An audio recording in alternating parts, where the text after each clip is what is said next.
Honesty, passion, experience. It's Timberwolves Explosion, hosted on the Paladinolive Network. And now, your host, Paladino Joey.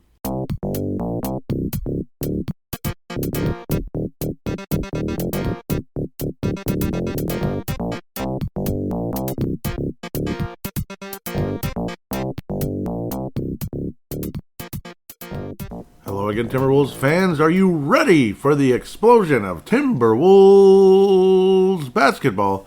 I am your host, Paladino Joey, or Joey Awajan.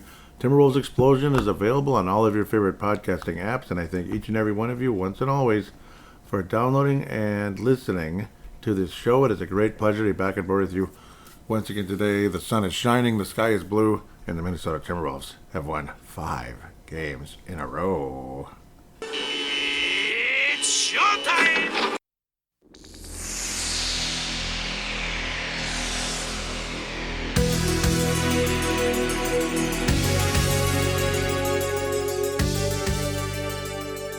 Yep, that's what I'm talking about. Yep, remember I was talking about what do you think about the Wolves winning 3 games in a row? Well, what do you think about the Wolves winning 5 and like winning the Denver game rather than not winning the Denver game?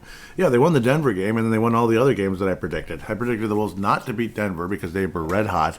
And the Wolves crushed Denver. And the Wolves have been, well, they haven't won every game in spectacular fashion or anything. Drew the ire of Chris Finch this week, who I think is very interesting. The whole thing turned out to be quite interesting with the way Chris Finch has responded with his frustrations with some of the, letting off the gas a bit.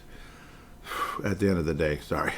Certain things frustrate me way too easy around here. So, but it's been, it's been fun. I mean, the fact the Wolves are back within the contention, in generally speaking, they are now the 7th seed, which is still in the play-in range, but they would be the top seed in the play-in, and really not that far away from anything beyond that. So hopefully the Timberwolves continue to knock on the door and break through the glass ceiling, so to speak, to get into a regular playoff seeding, which is the top 6 in the Western Conference, so we don't have to deal with a possible, elimination game, which would be really frustrating.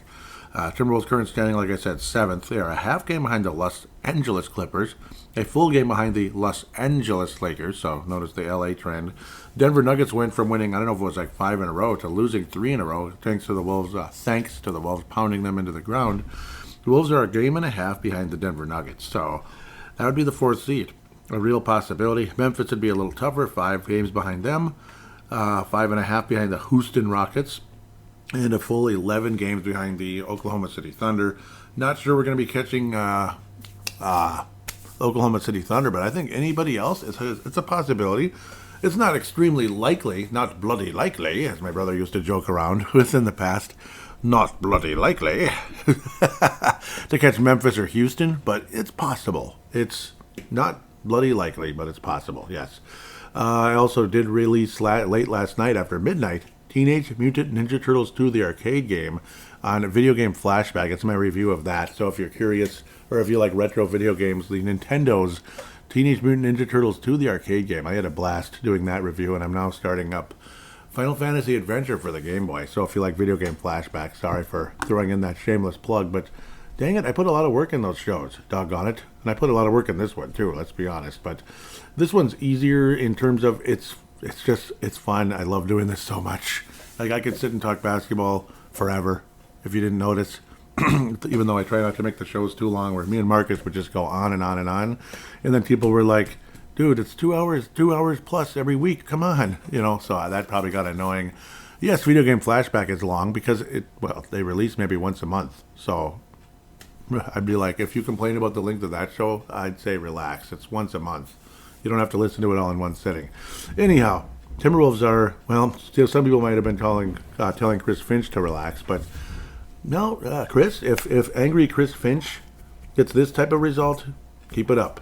Keep it up. As long as he's not over, shooting all the quivers out of his, or all the bows out of his quiver, or arrows out of his quiver, because that's when it could catch up if he's, too angry. But if he's aggressive in terms of, stop taking your foot off the gas, you bozos. Yeah, bozos. Yeah, that's for a different game. But stop taking the foot off the gas, you guys, and things will be better. The The Wolves have played Denver outstandingly this season, which is a great feeling. Julius Randle had a very strong week. This is the Denver game last Saturday, right? January 25th. Hard to believe. And the sun, the sunrise and sunset is moving so quickly now, starting last Thursday. Completely different. It's already, the sun is rising almost 7:30 now versus 7:45. It's so cool. Yeah, it's exciting. I know I'm going into like all weird different areas, and I apologize. Anthony Edwards with 34. The Denver Nuggets, Timberwolves beat them 133-104 in Target Center. Ice cold, the ice cold court with that frozen lake look, and they were ice cold in terms of like ice in their veins, that type of thing. Well, sort of. The Wolves didn't shoot that. Well, yeah, they did shoot well. Yes, they did. I remember. And yes, you're looking at it closely. About 56% from the floor and about 47% from three-point range. Yeah. That gets the lemon and the tomato juice. The lemon and the tomato juice for that. That is, wow. Only 15 free throw attempts, but I suppose they didn't have to shoot that many because they were making the shots. They were making all their dang shots, so what are you complaining about? Okay, I'll complain about something. Doggone it, Rob. Damn it, I love you so much. 6 turnovers? Come on, man. 4 assists, 6 turnovers. Ouch. But, great, but whatever. He still managed 10 points, made both of his threes. 4 of 9. He's got a nice little floater. I mean, I love Rob Dillingham. I love his future. Can't wait to see him as a full-time starter in this league. Don't know when that's going to happen. Not because I don't think he... Well, yeah, it's like he's definitely raw, but some of that raw talent is coming to the surface, and that's what's exciting. Josh Minot playing the 9th man role. Dilly's been the 8th man, so that's exciting. Obviously, Reed and Nikhil Alexander-Walker are 6 and 7, so it is what it is. Those guys are going to get significant minutes, no matter what role they're in. They're going to play. You got to see the bench empty. You got to see Jalen Clark with his first NBA action ever. It's exciting. I am very happy to have Jalen Clark on this Timberwolves team, and I hope it continues. I hope Jalen Clark continues to get minutes because talk is, and yes, I agree with the talk, and you watched his highlights as we were heading into that 2023 draft, and after the Wolves had taken him and all that, it's like, oh my God, this guy's extremely good. It's just because he had an Achilles tear, and those take forever to recover from. Notice he's finally playing NBA basketball 2 years after his Achilles tendon tear happened. Now, he'd been playing earlier in the season. He didn't play a lick last year because of that recovery time. So it's like that's why Jalen Clark slipped well into the second round versus a potential lottery pick. And you're seeing some of that potential lottery pick talent out there already, particularly defensively. And when a lot of us were complaining about the crappy defense, for lack of a swear word here, you can just fill in what it is. Crappy defense. Earlier in the season, like, where's their identity? Well, a guy like Jalen Clark can bring back that defensive identity. There's no doubt about it, depending on how many minutes he gets. In this case, he got garbage time, as Marv Albert used to call it. Yes, garbage time. 4 minutes, 27 seconds, along with Luka Garza and Leonard Miller. It's nice to see those guys out there, though, rather than in the G League, where Jesse Edwards, Tristan Newton are in the G League, and Terrence Shannon Jr., I guess, has a lower leg injury. I don't know, it's like, was it a calf or something like that? So not like ankle, like Mr. Dillingham, where that kind of lingered for a little while. And, of course, DNP for the legendary Joe Inglesmite. Josh Minot again in the 9th man role. Anthony Edwards with 34 points, 14 to 23, aggressive all night. It was beautiful. Rudy Gobert against the team that drafted him. Didn't play there, but drafted him. Traded to the Jazz by Tim Connolly. Yeah, traded to the Jazz.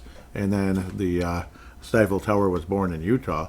14 points, 14 rebounds, 5 assists, and 4 steals. But he didn't get a block. That's kind of funny at the end of the day. And Naz Reid with a couple blocks and steals. Tons of steals in this game. A bunch of thieves, you guys. My gosh, that's terrible. Don't you feel bad?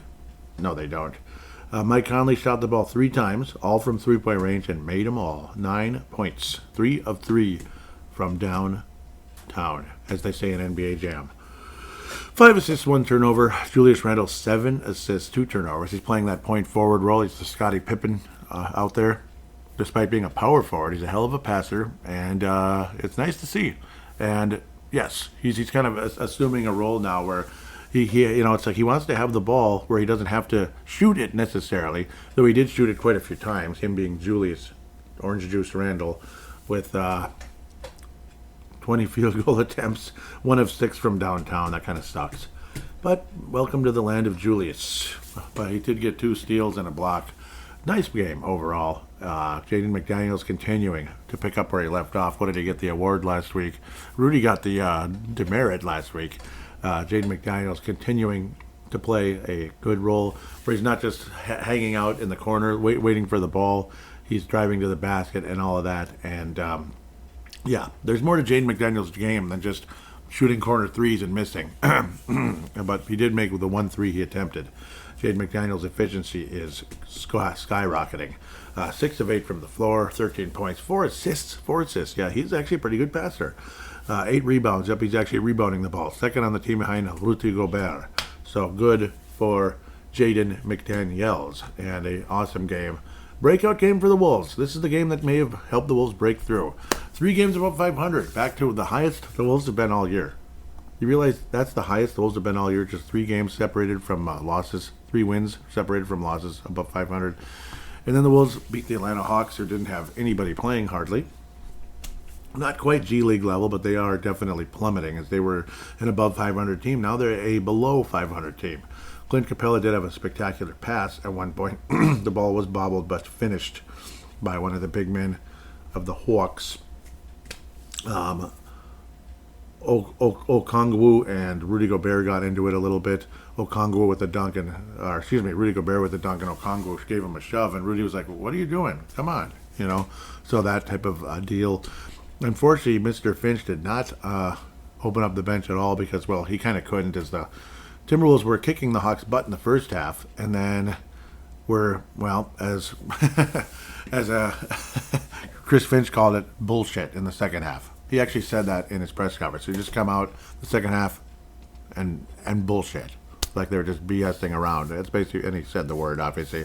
Was very irritated and took them, basically put the team through the ringer, through the video session and such, probably just going off like, "Look at this. This is not acceptable," and cursing at them like, "This is complete bullshit," whatever. So pardon my French. Don't want to swear that much on this show if that's okay. And he said, "It's the main guys, blankety blank." And he didn't curse that much, but he probably was off the mic. I think a lot of it was defensively. And, they only gave up 92 points to the Hawks, but it just felt like they're just kind of screwing around and, okay, we'll just shoot it. Oh, shoot, I missed. Oh, darn. Clint Capella had a great game, by the way, with 15 rebounds. 6 of them offensive, partially, again, effort-based. Come on, guys. Only 10 points for Clint, and he doesn't even start because of Okongwu. I don't know. I'd rather have Clint Capella than Okongwu. Is he that good? I'm not that impressed with him at all, honestly. I think he's more of a backup, but they took him high in the draft. Sorry, Clint. Yeah, BS. Clint should be playing, but maybe he'll wind up somewhere else at some point. I always liked Clint Capella. Where did he start? The Houston Rockets. He was awesome. Then it's like the Hawks. This is so cool because I've always liked the Hawks because of their awesome jerseys. Those jerseys are freaking awesome, especially when they went back to the classic look instead of that nonsense they were wearing for about 10, 15 years with adding blue. The Hawks aren't blue. Get out of here. They're not blue. Those were nonsense. I was like, that's when I didn't like the Hawks as much. Like, get rid of that crap. And then, they can bring back that look. That kind of, yep. Even if it's like a modernized retro look, I'm totally cool with modernized retro versus, like, I don't know, rebranding and it's crap. Like, imagine if the Wolves completely changed their color scheme and all that. It'd be weird. Like they're purple or something. I don't know. Maybe people would like that. I don't think you could make the Wolves purple. I don't know. Or they look like the Spurs, black and gray. No. We're not the Spurs. Okay, there I go. Sorry. Yeah, that's pretty much what happened here. The Wolves let off the gas pedal. They only scored 40 points in the second half. Like, what are you doing, guys? You were kicking their butts. 60 to whatever, They were kicking their butts 60 to 43. Do you realize how bad, how that's a pretty good blowout. 60 to 43, like, just stay on the gas pedal for a bit, and then maybe eventually you can empty the bench and, call it a night. But what did you do? You just screwed around and let the Hawks back in it with a 31 to 20 third quarter, which is complete, yeah, you get the idea. The same 2 words, complete BS. And, yeah, that was not cool. So, Chris Finch getting aggressive a bit, and that's something that you'd never get from Ryan Saunders. He's probably just, okay, guys, come on, we can do better than that. We can do better. It'll be okay. That was kind of probably why Ryan Saunders couldn't really get the team out of a funk. Like you win a couple games and then you get lazy and sloppy, and next thing you know, you're on like a 5-game losing streak, and you're on the outside looking in. And good luck. Nobody wants to be on the outside looking in. What did I click on? What is this? Well, whatever it is, I didn't click on it. What the heck? Phoenix Suns, January 29th, Wednesday. Phoenix Suns. And that prick Devin Booker, again, going at it with people. And, of course, a couple of technicals here with Jaden McDaniels kind of basically pointing at him and such, or was it putting on his finger on his forehead, calling him a baby? The guy's a prick. If you didn't notice, Devin Booker's a prick. He's always looking for a fight with his big mouth. I don't know if he'd actually fight, though. That's the thing. Would he actually pull up his fists and fight, or does he just want to run his mouth? So I would, basically if I was a talented basketball player, the same age group or whatever, I'd be like, let's see what you could, I'd say stop talking, basically. What would I say? Let's see you actually really fight, you little pussy. That's pretty much what I'd call him. Stop talking and put up your dukes. Let's go. Bleep you, mother, That's pretty much what I'd tell him. But anyhow, I'm getting myself in trouble here. Nickeil Alexander-Walker, who looked like he'd been hurt, by the way. I think that was the Denver game. I'm sorry. That's the thing. It's like, it looked scary as heck, but then it's like, oh, he's back out there. So what's the problem? It's going to be okay. He played 22 minutes versus the Hawks. Played significant minutes versus Denver. And it's like, so Nickeil Alexander-Walker, who appeared to have had a lower leg injury, possibly an Achilles, people were terrified. And then it's like, no, he's going to be okay. And he was just choking around in the locker room, and then he just didn't miss anything. So maybe just less minutes against the Hawks. That's about it. Goes out against Phoenix and scores 23 points. I mean, okay, sure. No problem, Bob. So great to see Nickeil Alexander-Walker, 23 points, so no injuries. Also, again, an update on, if you haven't heard anyway, Dante DiVincenzo, the turf toe deal where it was classified as a grade 3 tear, that type of deal. It has been lowered to a grade 2. And instead of being 2 to 6 months, which is a really broad recovery time, it is down to, 4 to 6 weeks? So that's better. It's 4 to 6 weeks, that type of thing. More like a broken wrist, like the equivalent of that, versus like almost like meniscus with like the full surgery type of thing. So like Karl Anthony Towns somehow came back in just like a month and a half or something, 6 weeks or so. And then J.J. McCarthy with the Vikings. It must have been more of we're not messing around. This kid's a rookie, and he's the future of the Minnesota Vikings. So that's kind of why McCarthy was literally out the whole season. As much of a shame as it was, though, at least I'd like to see him at least get reps, but it is what it is. Still got to watch the whole year, and you do learn a lot watching, believe me. I learned a lot about basketball, being a season ticket holder, and just absorbing everything I was watching in my late teens and early 20s. That was awesome. Well, super late teens. It was pretty much early 20s, actually, to be fair. Getting off topic here once again, J.J. McCarthy, Minnesota Vikings. That would be Purple Mafia, but that's a different podcast. Anthony Edwards with 33 points versus the Phoenix Suns, and they're bleep-talking Devin Booker. Anthony Edwards got sloppy again. 7 turnovers, and yes, he was sloppy versus the Hawks. I didn't even get into some of that stuff. Because, it's kind of like we made our point. Maybe I'll look at it for a couple seconds here. I apologize. Anthony Edwards, 23 points, and just, it was a sloppy game, generally speaking. 3 turnovers, 6 of 20, 2 of 11 from downtown. What is that? The Wolves shot 39% from the floor, 30% from 3. What the heck? What the heck is that? It was crap. Jaden McDaniels actually had an extremely strong game again. Not spectacular numbers like 10 points isn't great, but still the 8 rebounds and 4 steals. I'll take it, sure. So back to the Phoenix game. I apologize. Rudy Gobert, though, 7 of 9 from the floor and 18 points versus the Hawks. So Rudy Gobert, a strong week. He's definitely a candidate for the award, but he's not going to get it because the way he played versus Phoenix. Didn't do a whole lot. He was just kind of there. But that's okay. It is what it is. Other people were doing more. Rudy Gobert, 2 of 5 and only 4 points, only 5 rebounds. What is that? Julius Randle led the club with only 7 rebounds because I think both teams shot pretty well. 56% from the floor for the Wolves and 45% from downtown for the Wolves.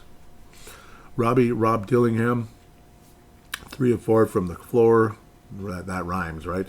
8 points, 3 assists. Yep, again, loving that floater he's able to put up. You got to see Jalen Clark get more minutes here, and he was frustrating Devin Booker a bit. Only 2 points, but he did get 3 rebounds and an assist. But mostly, again, this is the kind of stuff that does not show up on the stat sheet. Josh Minot got a measly 12 seconds. Yep, that sucks. Luka Garza got in and hit a 3. Okay, so obviously he's an offensive guy. But nice to see Jalen Clark getting significant minutes, probably eating up what might have gone to Josh Minot. And, well, Jalen Clark is probably a better player than Josh Minot. Like if you look at the ceilings and such, the ceilings of the two players. Minot's athletic. He's a good defender, but he's not as good a defender as Clark. Different players, obviously. One's a guard. One's like a forward who's very long. A lanky forward versus like a guard. A guy who's a guard, a little bit more husky, bulky, and an extremely strong defender. Could be the next Bruce Bowen out there, which would be pretty cool to see. But yes, there's definitely some hatred between these teams. There's definitely some serious hatred. Booker's always been a bleep talker. He's always been an ass. He's always been disrespectful to this team and basically everybody else he plays against in the NBA. He's an ass. That's all. I mean, pay attention. That's all you got to say. It's not Joey, It's not Joey just vomiting out of his mouth here. This is actual, like running his big mouth. This is a fact. Just watch. The guy's an ass. Julius Randle, an awesome game. 28 points, 10 of 16 from the floor. But again, missing his threes. Like, maybe, again, I don't know, cut back on that. Julius Randle, occasionally he'll hit threes. Heck, he even hit a game-winning one. But, man, good thing it was only 3 attempts. He misses too much. Walker, 5 of 10 from downtown, 8 of 14 overall, 23 points. Again, I think too many threes, but at least he made them. Yep, at least he made them, so I'll shut up. 33 points for Anthony Edwards. Again, he's had some unbelievable games versus the Phoenix Suns historically. And again, considering who he oftentimes is going up against. Yeah, that's going to get anybody going. Chris Finch had a technical early in the game, and then he had a technical later on where he was ejected. A lot of people initially, because Bradley Beal was inbounding the ball. Initially, people thought when Finch got the second tee that kicked him out, they thought that Finch was calling Bradley Beal names or something like this mother. That's what people were thinking. And then it's like you looked at his mouth, you read his lips right before the technical was called as Bradley Beal was about to inbound the ball, and I didn't see a swear word. It kind of looked like B-O something. And yes, it was. It was bozos. He's saying a bunch of bozos. He was calling the refs, you guys are a bunch of bozos, kind of probably muttering it. And the guy's like, all right. He just kind of puts the ball down and boop, technical number 2, you're out of here. It was kind of funny how the refs are. They're just like, all right, that's it. Boop, you're out of here, I like that kind of stuff. It's funny. And then Fitch obviously was going off blankety blank, The calls were bad most of the game, pretty much most of the game. Both teams were frustrated. So it was just not a well-officiated game. And guys were getting fed up and frustrated. And Chris Finch kind of boiled over. Actually, it was the first ejection of his career. So Chris Finch is not, who's the Timberwolves the coach that got the most ejections? I don't even remember. I know Flip got a few. It wasn't that many.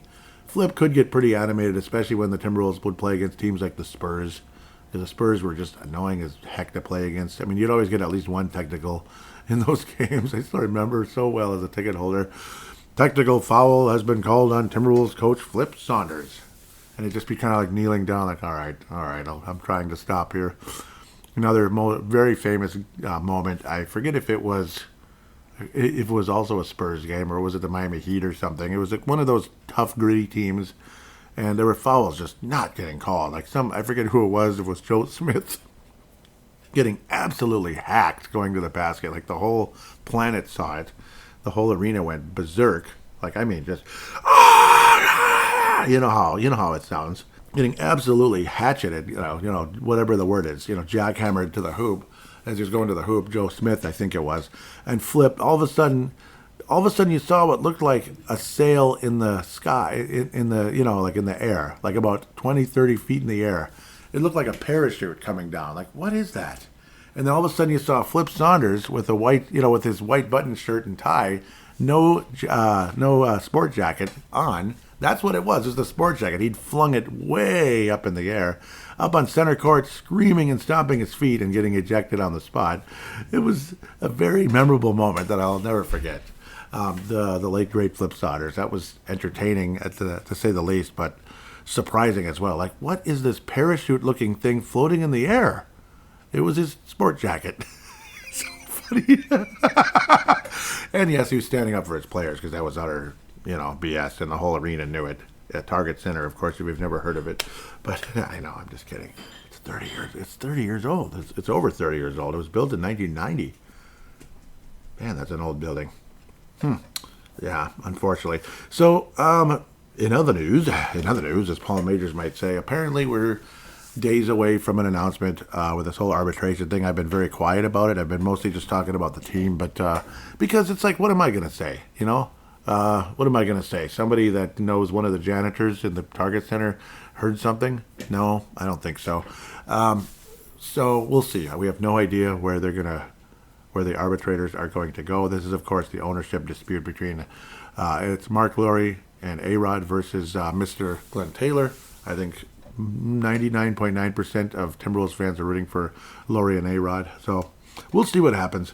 And, of course, the Minnesota Twins might, one of the candidates to buy the Twins could be the current Phoenix Suns owner. And we've heard comments from locally Patrick Royce that if the Phoenix Suns are the team trading for Jimmy Butthead, maybe you don't want these morons as owners. So, I don't know. They're good owners, but, yeah, that would be, I think that's suicide for your franchise if you do that crap. Like, seriously, Jimmy Butler, are you stupid? Seriously, are you stupid? You want to pay a 35-year-old jackass who cares about nothing but himself?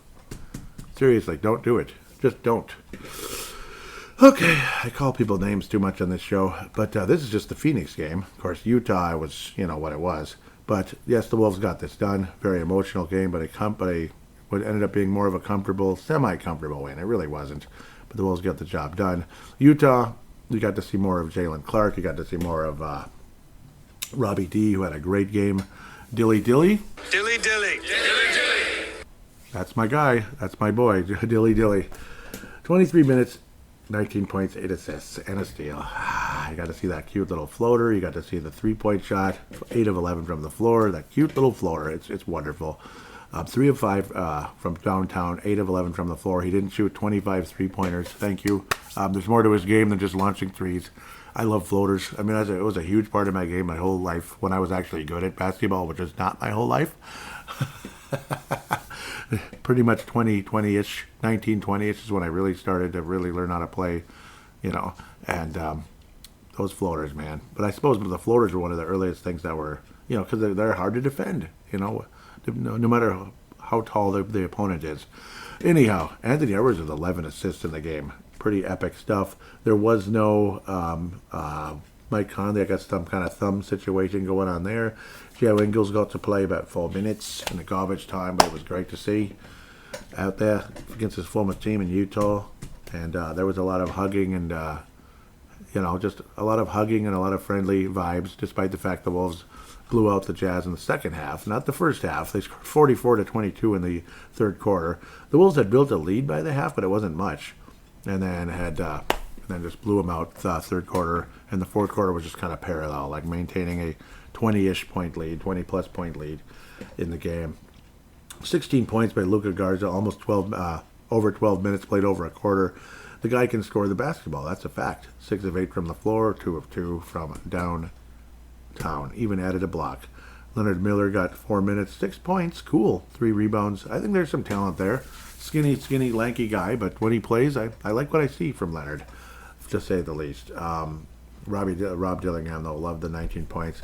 Anthony Edwards, I think he was, getting a little too happy with the threes at the end of the game. He was shooting extremely well. He had a great game. 12 of 18 from the floor, 6 of 9 from downtown. Awesome night for Anthony Edwards. 36 total points. it was gorgeous. But again, sometimes it feels like you're rubbing it in late in the game. Can you settle down a little bit? But luckily, there was no ill will from what I could tell. I don't know if I'd be a big fan of that if I was on the other team. Also, a moment as well, Julius Randle, after scoring the basket, came down gingerly and was grabbing his right groin and did not return. 10 minutes, 15 seconds, 6 points for Julius Randle. And of course, did throw in the grape jelly stain of 2 missed three-pointers. Dang it. Come on. McDaniels also missed both of his 3 attempts and only got 4 points. So no Lone Wolf award for him. Rudy Gobert, 16 points, 9 rebounds, 5 assists. Garnett-ish kind of numbers with the 4, and then the 4 blocks. That's not Garnett. Rudy Gobert is more of a legit blocker, but Anthony Edwards also adding 3 blocks. I think he clinched it here, Anthony Edwards, and you'll find out what it is. Naz Reid only attempted 3s, which is funny. 4 of 5 from downtown and and had 12 points. 4 assists as well. A fun game and great to see again Mr. Rob Dillingham out there and getting to see what he can do in 23 minutes. And you want to see more and more and more of Rob Dillingham. And honestly, probably less of Conley in terms of being in the starting lineup. It's got to happen one of these days that Dillingham is starting a point guard. In this game, the Timberwolves, instead of Conley, because he's out with the thumb, and obviously not Dillingham, Nickeil Alexander-Walker started. Anthony Edwards did most of the assisting, but Nickeil Alexander-Walker did get 5 assists still and had 15 points and was 5 of 10 from downtown again, 50% again. Wow. So Nickeil Naw, as we could call him, has not missed a game, despite what looked like a calf or something. So that's awesome. Really happy to see that it's nothing serious, and hope to God that nothing's looming. So nothing is secretly looming in there. No. But if he's playing that many minutes and is playing that well, it's probably not. Like if he had some kind of potential thing going on down there, like an Achilles or calf type of deal, I don't think his shooting would be that good. So I know whenever I had pulled like something down there, which had happened many times, unfortunately, all of a sudden, like, you're just not moving the same, and you're wondering why you're not moving the same because you don't feel it right away, and then you wake up the next morning, it's like, whoa, what the heck? It like hurts like hell, and it's like, I don't think I would play if there was a game today. I don't think I'd play. It'd be like that. You'd be out a game or two, that type of stuff. So he didn't even miss a game, so much less like several weeks or several games or 10 games, 5 games, whatever. So that's great news. And an awesome week. 5 wins in a row. 138-113 is your final score. And so we'll find out what's going on with Julius Randle. Trade possibilities. It's a week from today, isn't it? Isn't it the 6th? So a week from today is the trade deadline. That's pretty wild. No. I think it is. Yes, it is a week from today. It's like January 6th was on Thursday. Nope, it was January 9th. Okay, so it is February 6th. That is the trade deadline. So we'll see what happens between now and then. And we'll see. Otherwise, the sad part is if like most of the trades haven't happened yet by the time I'm doing the show because it's morning, Oh, wait, no. It'll be after the trade deadline. So great. Perfect. So it'll be like a trade deadline special. And I'll go over the trades a bit and such. This has been a probably way too long first segment, but it's a lot of fun. Teams won 5 in a row. 7th seed, 27 and 21, and pretty close to being even the 4th seed. So, what the heck, a game and a half behind the 4th seed? That's home court advantage in the first round, folks. And if there's an upset or two along the way, it could be more home court after that. Otherwise, great week. We're going to take a quick break, and guess what? 4 more games to preview. I'll try not to babble too much. Are you looking for a really nice Timberwolves-related Facebook page out there with cool fans and a wonderful host? Well, look no further than Wolfpack from Flip to Finch, hosted by Scott Doherty. He does a great job. Scott Doherty's an awesome guy, and the fan base on there, obviously passionate about the Wolves, but also respectful of other people's opinions regarding the team. Check out the page. It's awesome. Wolfpack from Flip to Finch.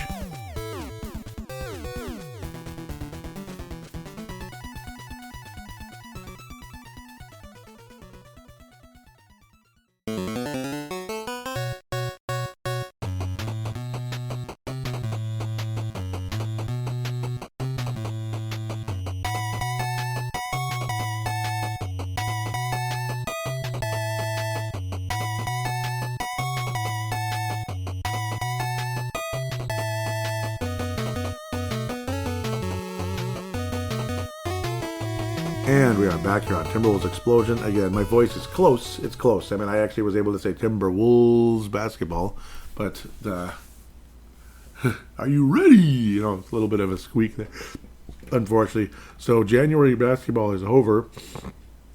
Wolves had a pretty good month of January. There's a bit more green than red. It wasn't like a 500 month, so it wasn't perfect. I mean, getting beat by Detroit, crushed by Detroit is more like it. The annoying loss to Golden State, and I don't know, a super annoying loss to Memphis.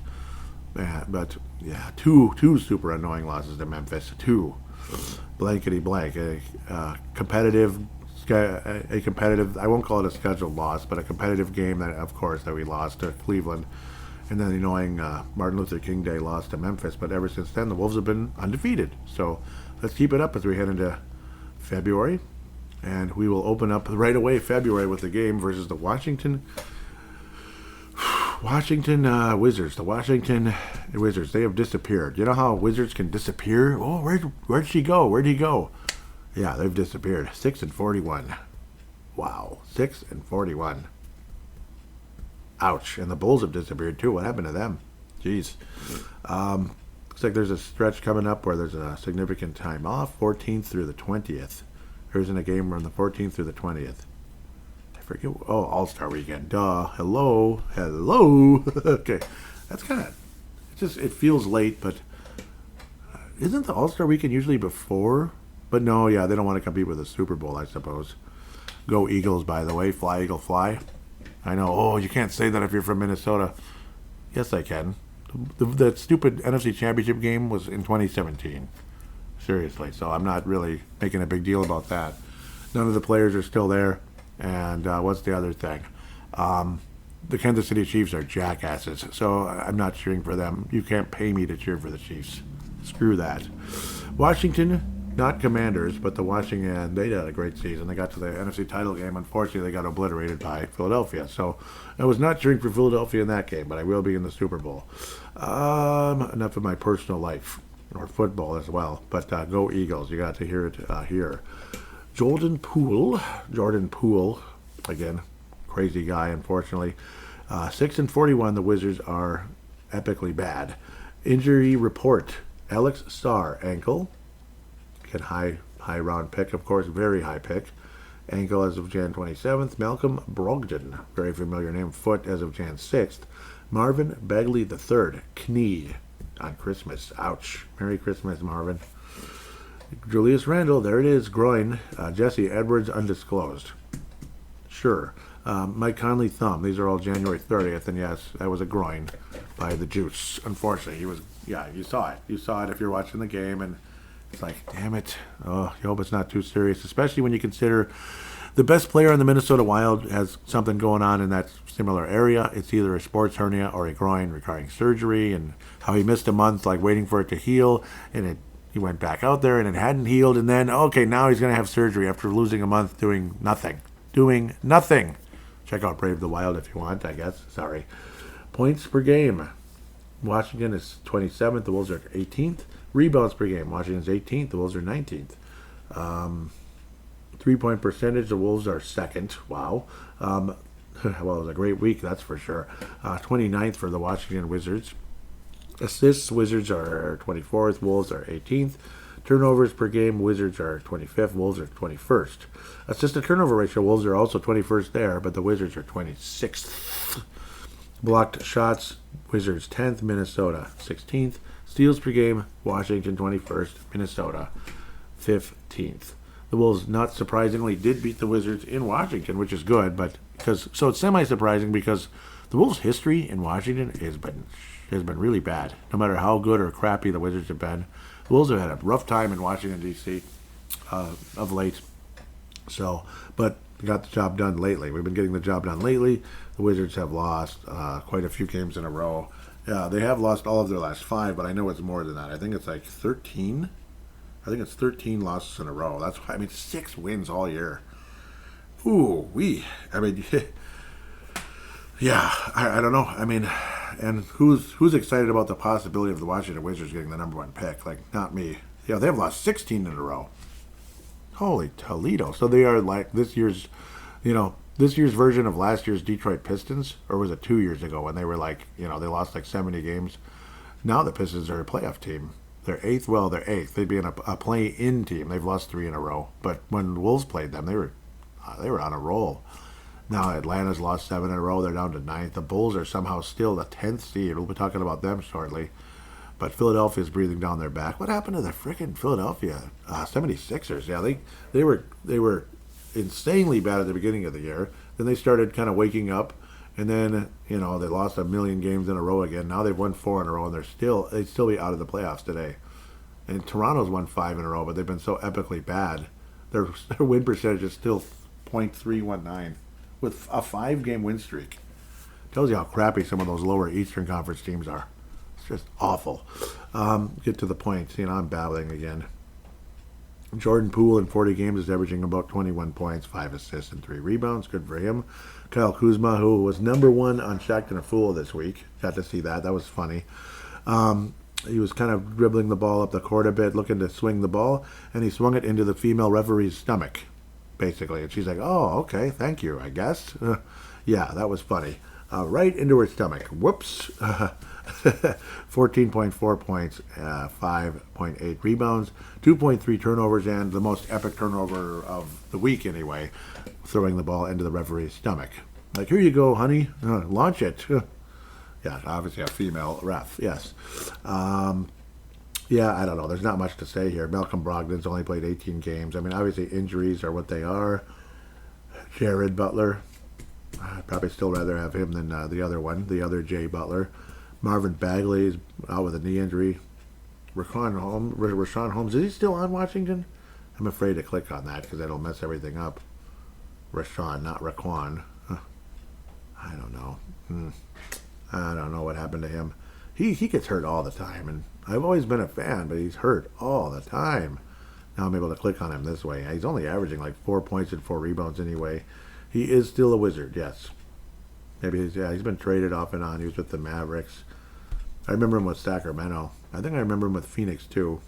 I do not remember him as a Philadelphia 76er, but that's where he started in 2015. So he's a veteran now. Huh. Anyhow, sorry. The Wolves will beat the Washington Wizards. Long story shorter, hopefully. Wolves will beat the Washington Wizards. Final score, this is in Target Center, 125 to 110. Wolves win by 15-ish plus in the game over the Wizards. The Wizards will disappear. Sacramento, that's kind of a fun one. So it's Washington. Yeah, we've had a lot of great games with these guys the last several years. I mean, it's been fun in the De'Aaron Fox era. There are rumors that De'Aaron Fox could be, they've been taking calls on him, basically. So we'll see. Wolves were semi-rumored in it, but, I mean, the Wolves are in the second apron. How do you get him? I don't know. I don't think they want Julius Randle that much in Sacramento, but who knows. So, again, this week is Washington, Sacramento, Chicago, and Houston. Interesting. That would have been that's the NBA Finals that never got to happen in the mid-'90s. Everybody wanted that, boy. Oh, Houston looked so good in, like, 97 and all that, and then they never got to play each other. Doug McDermott, illness is the injury report, Jan 29th. De'Aaron Fox. Anyhow, the Sacramento Kings are 5th in scoring. Epic offense. Thanks to De'Aaron Fox and others. The other guy, the veteran, we'll get to him in a minute. 14th in rebounds, 2nd in free throw percentage. And again, I don't mention that stat much, but it's so high. Or, yeah, either if it's super high or super low, I got to bring it up. 21st in three-point percentage, which is weird. 12th in assists, 6th in turnovers, 7th in assist to turnover ratio, 23rd in blocks, 15th in steals, tied with the Wolves. Timberwolves do lead the season series. Again, these games have been close and really good. Real good basketball. Except the last one. Man, we haven't played since November 27th? Way back on the 24th, the Wolves beat them 117-150 in a much-needed win at the time. The Wolves were struggling. Very much needed on November 15th, 130 to 126. Awesome back-and-forth game. Was it like about a week and a half, 2 weeks before Thanksgiving around that time? Yep, during the long cleanup season. 130-126 overtime win. And then that was in Sacramento. The Wolves won both games in Sacramento. That's pretty good. But then Sacramento comes to Minnesota and beats us 115-104 on November 27th. It's like, so they returned the favor right before Thanksgiving. A lot of people call that day Drinksgiving. I don't participate other than one drink. So, yeah, it's a stronger one. That's why I only have one. So, like 9%, but that's it. I don't believe in getting drunk. It's not for me. Sacramento Kings are 2-3 in their last 5. They'd beaten the Warriors. That's great. And the Brooklyn Nets, and then got beat by Philly, who's suddenly hot again, trying to come out of the doldrums of HE double hockey sticks there in the Eastern Conference. Do the Wolves officially clinch this season series? So the Wolves have won 6 in a row at this point because they will beat the Wizards, and if they don't, what the hell? Sacramento, what's their record right now? 24-23. I think the Wolves are a better team, even though Sacramento's got good players. Sacramento was in the opposite position the last time we played them, but that was a while ago. Darren Fox, 6 assists, 25 points. But yeah, 3-rate percentage is not up to par, but knock on wood, I don't want them to, he'll magically have this red-hot game. And he had, what did he have, like 50 points, or was it 60 against us last time? Somewhere around the way. It was somewhere, or I think it was that overtime game that the Wolves won. He had like 60 points. Crazy. DeMar DeRozan, yep. See, both of their star players, Darren Fox, the younger one, and DeMar DeRozan, the veteran, are 32% from downtown. Yuck. I know DeRozan has not been known to be a big three-point guy. Even Malik Monk, what the heck? He's just making 1/3 of his threes, 33.3. Last year he was red hot. 18 points a game, though. Awesome player. He is really good. He does more than just shoot threes, thankfully. Sabonis, though, 48% from downtown, 21 points, and almost 15 rebounds. Wow, 6 assists. So he's a wonderful player. The Wolves would love to have him, I'm sure, but not going to happen. Alex Len, he's like off in La La Land. He's never been much of a player. Very highly touted once upon a time. Very winnable game for the Timberwolves. I'd like to believe they will win this basketball game and win the season series versus Sacramento. I don't think there's any doubt the Wolves would win a playoff series with this team. I think they would. Man, this is a weird week. Could this be a funky loss? One of those funky, weird losses? Why does it always go to March? It's messing everything up. Okay. You want to believe the Wolves are just going to win every game, but the schedule gets freaking tough as the month goes on, right before the All-Star break. Portland's not tough, but Cleveland, Milwaukee, Oklahoma City, those are not too easy. Milwaukee's gotten way better after an awful start to the season. Wolves have had funny games against Chicago and Houston. Houston looks tough. I don't know. I'm going to step out in faith. The Wolves get their 7th win in a row versus the Sacramento Kings. A very close overtime-type battle, 131-130. Wolves win by a point. Anthony Edwards with 40+. Okay, Chicago on Wednesday, February the 5th. Happy birthday, Mom. Chicago Bulls are the 10th seed. That's kind of what they're familiar with over there, just hanging around that play-in area. That's just that. That's the Bulls. 20-28. Not too good. Zach LaVine is hurt, or personal in this case. What the heck? Otherwise, he's hurt like, I don't know, 50% of the season most of the time. That's why I was not really a huge fan. Of course, the first injury he had with the Wolves was a ACL, so I can't complain about that, even though it sucked, but I mean, it's not like an injury-prone type thing. That's more of a freak thing. January 28th, personal. Talon Horton-Tucker, leg. Jan 29th. Torrey Craig, who has been rumored in possible, maybe not rumored, but conversation brought up, possible smaller end move for the Wolves as of New Year's Eve, leg. So he's a small forward from the Bulls. Zach LaVine is averaging exactly 24 points.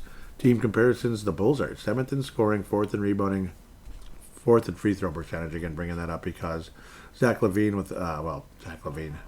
The Bulls are 10th in three-point shooting, 5th in assists, 20th in turnovers, 12th in assist to turnover ratio, 21st in blocks, and 24th in steals.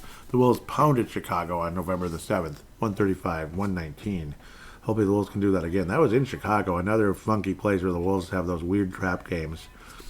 Bulls are 2-3 in their last 5, recently getting crushed by Boston, 22 points, 122-100, a massive loss. They also got whooped by Golden State. Yuck, 131-106. Ugh. And they beat Denver, who I don't know what the heck is happening there on the 27th. I don't know what's happening there. That's weird. They've been up and down all year for the most part, kind of like a certain team that plays in Target Center, I guess. But their record is still a little bit better than the Wolves, 28-19. respectively. That's very close, though. Wolves are knocking on that door. We're coming, Denver. We're coming. I know, it's an annoying quote, but some of you like it.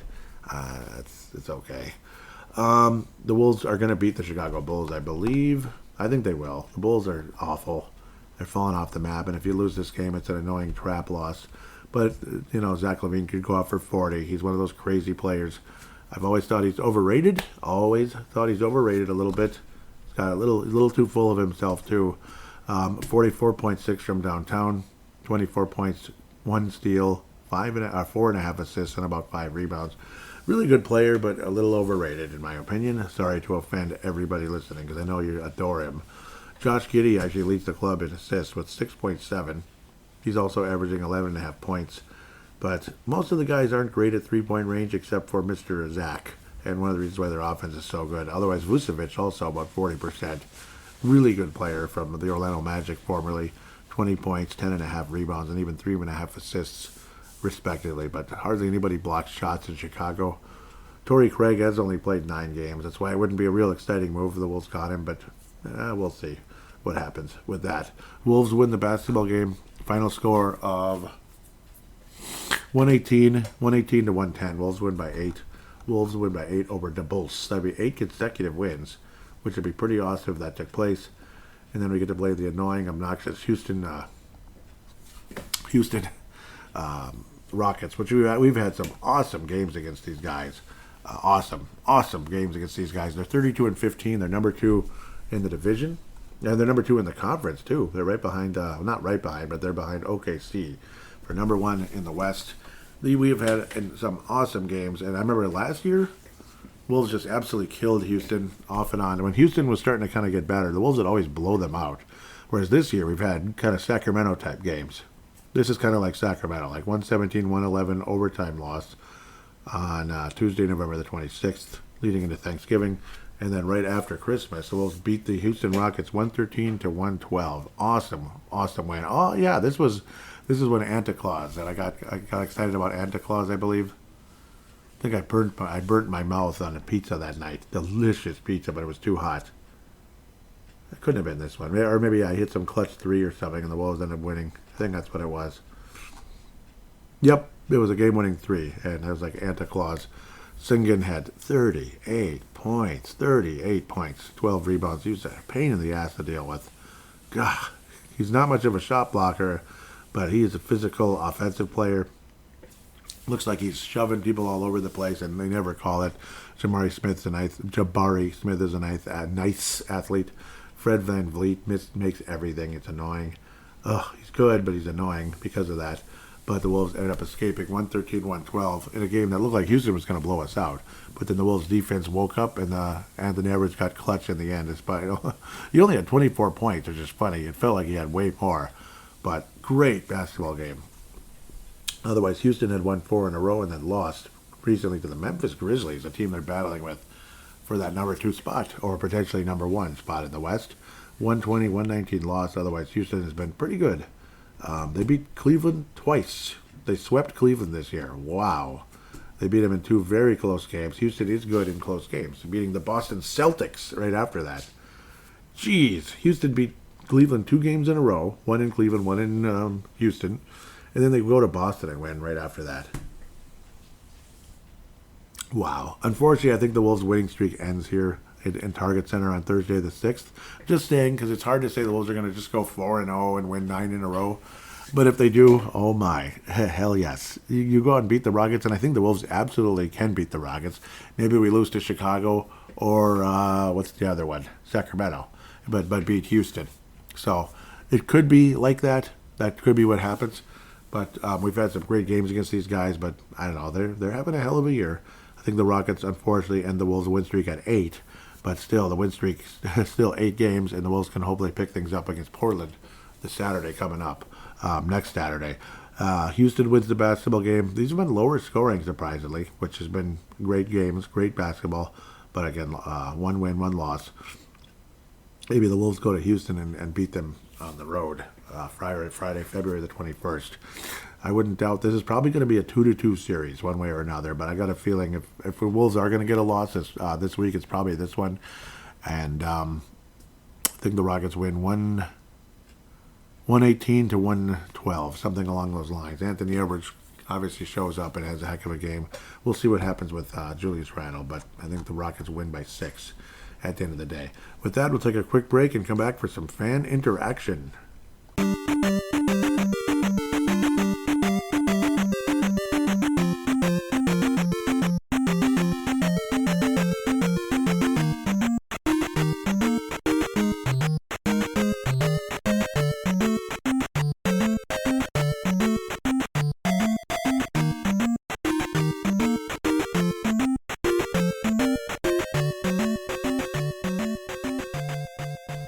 And we are back here on Timberwolves Explosion fan interaction segment, or so I'd like to believe. Of course, I went to the wrong place here. At TWolvesEX, otherwise on Instagram, it's Timberwolves_explosion. I have it on the computer, that helps. So again, it's crying out for some more followers, show some love.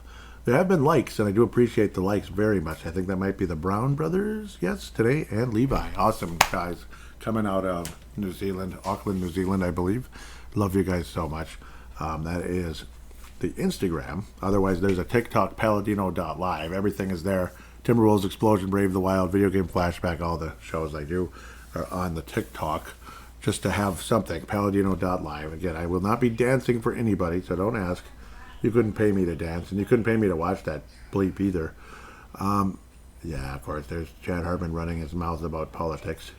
I used to like him, but I don't anymore. I don't.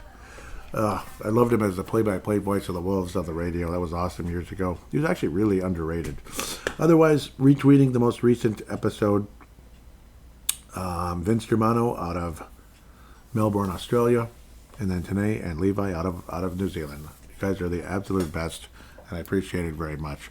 I don't think there's much interaction this week. I told Vince, oh yeah, happy Australia Day, and he gave me the fist pound. Thanks, brother. Yep. Happy Australia Day, and he said, yes, sir. That was fun. What is that? Okay, that's something else. Like it's an ad. I think that's it, though. Yeah. Oh, there's a little. Is there something, or is it just likes? Okay. I was saying another huge win, especially as things get emotional again. That would be the yeah. Was that after Phoenix? Yeah, I think I was after Phoenix. Yep, another huge win, especially as things get emotional again. Yeah, when Finch was pissed off. Let's not ruin it by making an idiotic trade for Jimmy Butler. Anything short of being a facilitator in said trade would be sabotaging the franchise. That was my thoughts there, and I will stand by my. I'd love to see Jimmy Butler get the Spreewell treatment. Like, just go away, dude. Just go away. Like, nobody wants to pay you $1 billion at age 35. You're out often.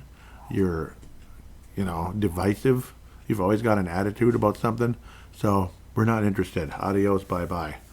At the end of the day, I think anybody doing that, I think is sabotaging their franchise. It should be, that should go on the possibility of losing your job if you're a general manager trading for Jimmy Butler at this stage. Shackton a fool. Yeah, but it's rerunning again. Donovan Mitchell. I never saw that one. Ooh, okay. Oh, yeah, that's right. He you know how you're trying to knock the ball off of somebody when you're falling out of bounds? He knocked the ball off his own teammate. You know how you're doing that? You're kind of like falling out of bounds and you throw it and hit your own teammate anyway. So that was pretty funny. Okay, I already did see that. Yep. Luckily, we don't have Rudy Gobert on there like earlier. You got number one. There's some funny ones. Yeah, but the Cleveland Cavaliers did it twice this week. There's a Jerome, an inbound pass that literally went over the court, and yeah, he just threw it cross court out of bounds. It's gorgeous. Absolutely epic pass. So that was great. Anyhow, with that said, and then Porzingis, I remember he just kind of runs out of the way, scared of everybody. It's adorable. Anyhow, he was running out of the way of LeBron James. That was the play. But anyhow, enough of that. I want to thank you guys, obviously, for interacting with this show. Those of you that have. Sorry it's been a quiet week. I wish I said more, but you're always welcome to tweet the show as well. I know I need to be more active. I shouldn't just, how come nobody's saying anything? Because I didn't say anything, and that's on me. So I apologize deeply for that. Again, want to thank those of you across the world, across the Great Divide that have been listening to the show, and locally as well, of course. I can't just say, forget the local people. No, I appreciate you. I just don't hear from you enough, unfortunately. Geographic locations, just for fun, I always look at this when there's less interaction. Worldwide, like countries, United States, almost 74%. China, almost 8% is coming in second. Australia, 6.3. New Zealand, 2.3. United Kingdom, 2.1. Canada, 1.3, India, 1.2, South Korea, 1.1. And after that, there's a bunch of countries with less than 1%, which I appreciate. Maybe they listen to the show for 5 seconds. I don't know. But even if you did, thank you. Local states, Minnesota still is number 1, so at least it's not second or third. It's funny, Purple Mafia, Iowa's number 1, because Iowa likes Purple Mafia more than Minnesota. Because, I'm honest about the teams. I'm not going to just rah-rah. Minnesota's number 1. The state of Washington, number 2. California, 3rd. Texas, 4th. Illinois, 5th, 2.7%. North Carolina, 2.5%. Florida, 2.3%. Arizona, 2%. Kansas, 2%. Wisconsin, so on and so forth. So appreciate those of you that have listened to the show. So not many New Yorkers, huh? Because I think, what was it? One of the shows, it might be the Vikings. I think, Hawaii is in 3rd place, and it's a strong 3rd. Hawaii. That's kind of cool. Aloha. I think that's really cool, actually. But, Minnesota, 57.4, so we're still ahead. And I always get curious what cities in Minnesota. St. Cloud. Really? St. Cloud's number 1, not Minneapolis. Minneapolis would be like the local, it could be the whole Twin Cities. Like Golden Valley probably counts as Minneapolis. St. Cloud, 33.7%. Hi, St. Cloud. Thank you for listening. I appreciate you. Just in case you are listening right now, and this tells me you are, so hello, St. Cloud. I'm acknowledging you and thanking you very much. Minneapolis, 2nd, 22.2%. St. Paul, about 12%. Rochester, hi, Rochester, and St. Paul, of course. Thank you for listening. Rochester, 4.5%. Andover, 3.6%. Hugo, 2.3%. Burnsville, 2.3%. St. Michael, yep. They have some really nice stores out there. Elk River, Sartell. Ortonville, cool. But now we're in the less than 1%. My dear friend Neil Natog Thiesing, Farmington. Zimmerman, that could be Dave Reinhardt. Maybe he listens once, I don't know. What's up with all these other, like Eden Prairie, less than 1%? Come on, Eden Prairie, where are you? Yeah, that's pretty local. Come on. Maple Grove, Hopkins, Bemidji. Yeah, but it's way down there, yeah. Man, oh well, anyhow, I think I've babbled enough. It's like locally, people don't like me that much, I guess. Probably because I'm a little too honest. Maybe St. Cloud, they like more honest assessments of the team. So thank you, St. Cloud. God bless you guys. It's a cool name, obviously. I love that name very much. And haven't been there in eons and eons. Should have a Timberwolves Explosion show in St. Cloud. Wouldn't that be cool? Well, if you're out there in St. Cloud, interact with me sometime. Say hi. Say hello, like at TWolvesDX, Facebook.com/Timberwolves Explosion, Instagram, Timberwolves_Explosion. paladinolive@yahoo.com is the email. Maybe somebody wants to send a, what do they call it, audio submission. I haven't had one of those in forever. I think Tanae was the last person to do it. Tanae, Vince, I've never heard from Levi audio-wise. That'd be cool to hear from you. He's the older brother of Tanae, both from New Zealand. Hard-working sons of guns out there. So, love you guys. Yep, you can send an audio submission to paladinolive@yahoo.com. That'd be great. I'd really appreciate it. So with that said, anybody, if you can put a 5-star rating on Apple Podcasts, Spotify, or any other app that allows you to do so, click like on the YouTube. YouTube is Paladino Live Productions. So would love to hear from you. Otherwise, Timberwolves, hopefully they can keep up this win streak and move up those standings. Wouldn't that be great?